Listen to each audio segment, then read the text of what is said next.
Chuggalos, greetings and welcome to episode 383 of the Brew Crew podcast. And it's Memorial Day, which leads into my first question for all of the Chuggalos. When is the official summer kickoff?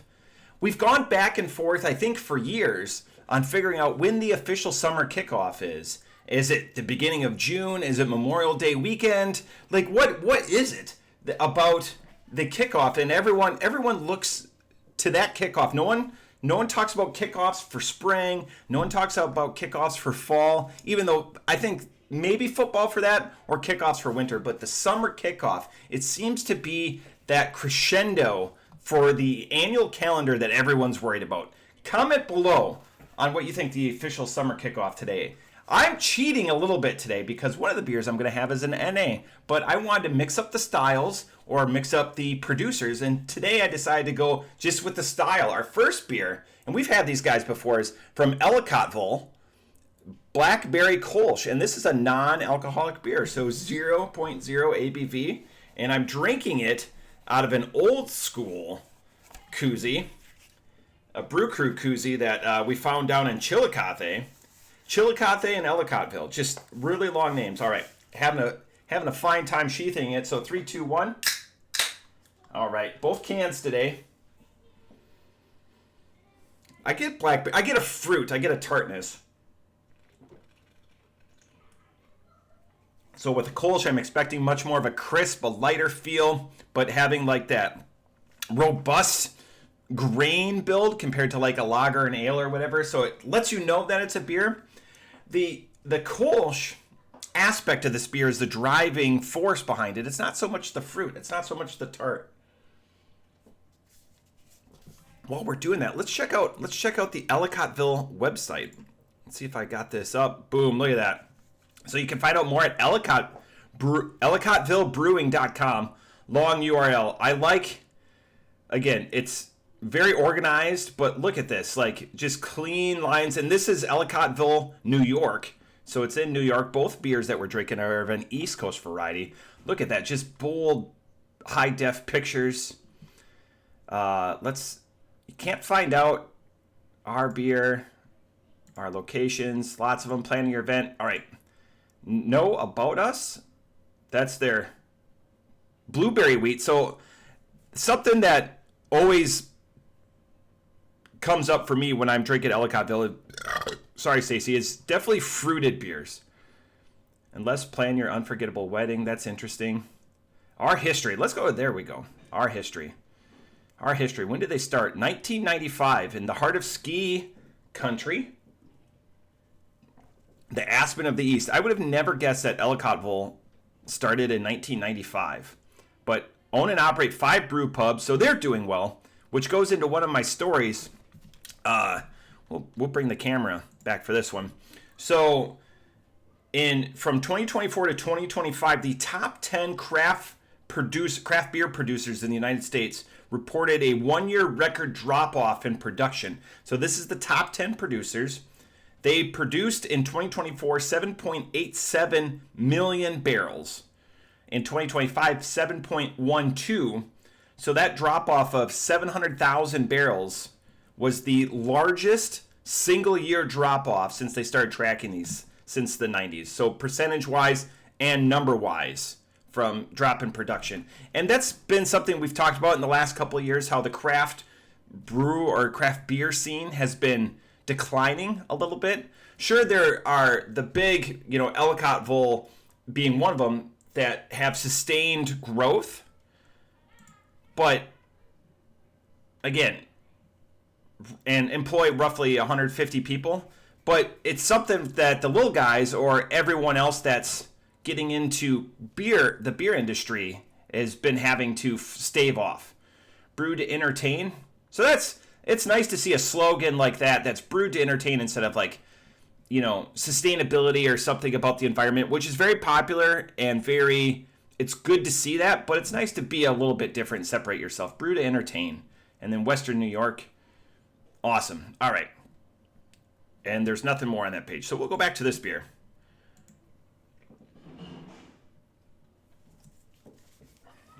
It is crushable. I would hope though that the Blackberry would step up a little bit more. Get another look at the can.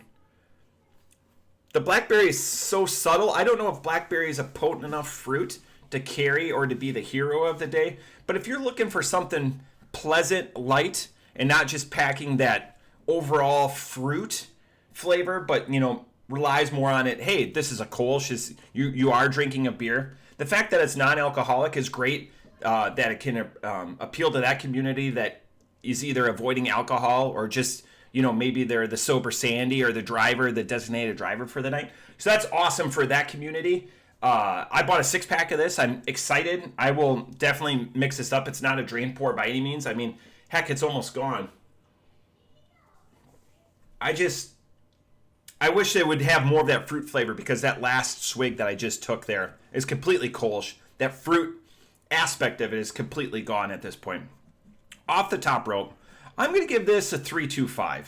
What it excels in is the Kolsch, and obviously being a non-alcoholic beer, so giving, you know, a lot more responsible offerings out there in the community. So off the top rope, a 3.25, but obviously a 5 when it comes to diversity of palate and being able to still drink, partake with friends, loved ones in a responsible way. So awesome. Cheers to Ellicotville on this one. The second beer I just got yesterday. I was going to drink something from the cellar, but I was like, I wanted, there's a couple that I'm saving specifically for when JT and I get back together that really were, the one beer, as a hint, is the start of our craft beer journey, which is awesome. Beer number 2 is Detachable Face. And you can recognize by the can, I'll just give you it. And it's brewed in Massachusetts. You can see that. Who is the brewer on this? I'll just give you a couple of seconds. Sorry, Stacy. If you guessed Trillium, you'd be correct. Trillium Detachable Face. This is a 6.5, a little bit lighter fare IPA. 3, 2, 1. Both the cans were pretty much primed. This is going to be from a Kolsch, like something clean, crisp, and refreshing, to a very dank on the nose IPA. Let's see the difference here.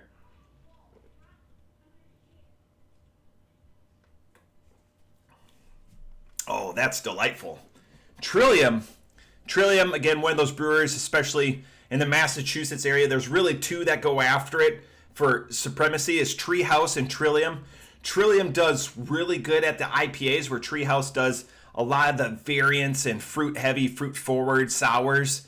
They don't distribute out of this state, so if you've ever had a Treehouse and you're not on the East Coast, it's, you know, almost bookended by the West Coast by Pliny and Russian River. So those are like the 2 bookend, when I think like coastal beers that you really want to get, is probably just off the, without researching it or thinking about it, would be Russian River and Treehouse. But today we're having Trillium. We're excited to have Trillium. Detachable Face. Let's go check out the Trillium website. So this is, I've got something interesting upon first observation. So let me refresh. So trilliumbrewing.com. When you go to this website, does this scream beer to you? I mean, if you didn't see the bottom of the, like, so when I don't have my monitor or my window maximized, I'm not seeing the bottom here. It's conveying pretty well over to the website. This does not seem like a brewery to me. Trillium there gives it away a little bit. This doesn't.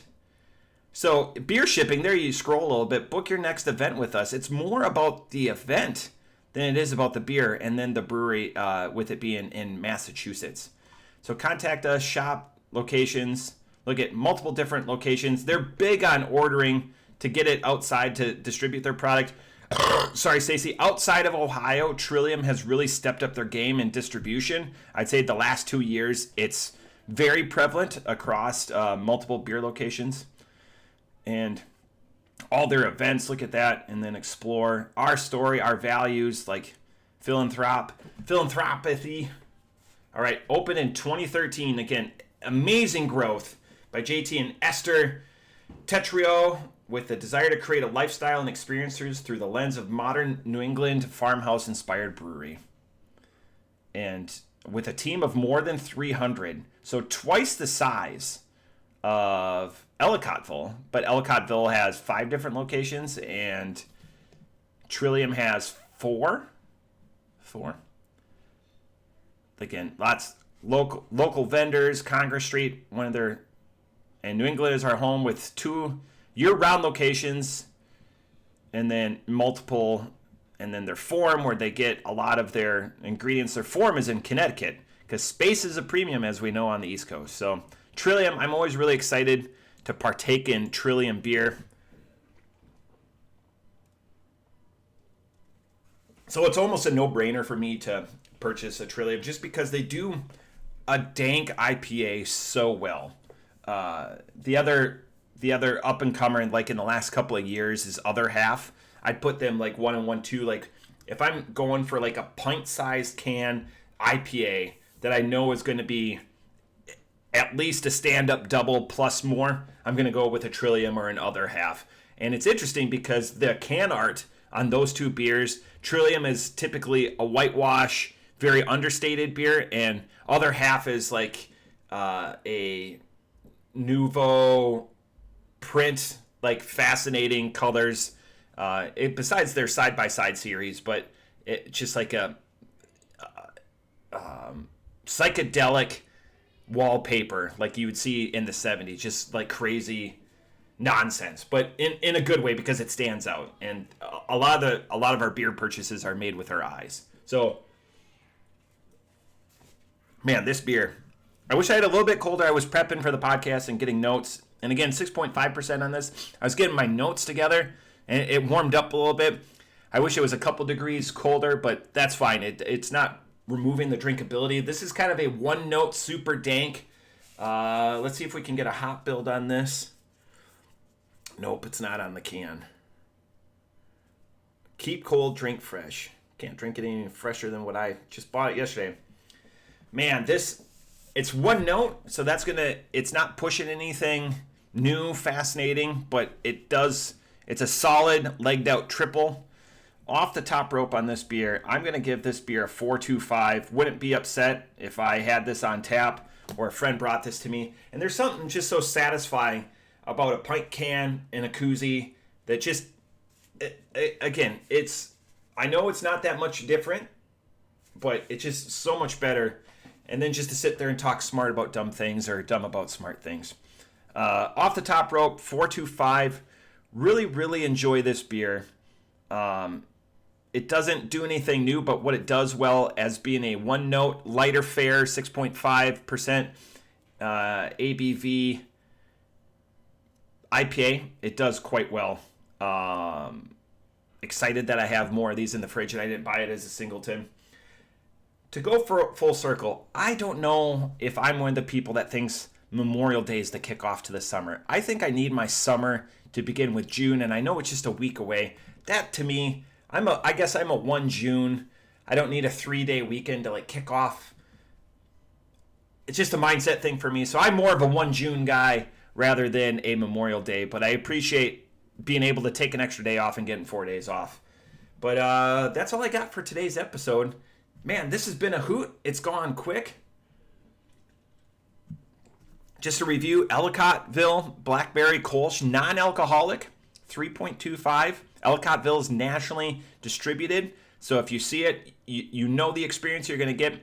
This is not a Ellicott's best offering just because the Blackberry doesn't hit that home run if you're really looking for that fruit build, that fruit profile.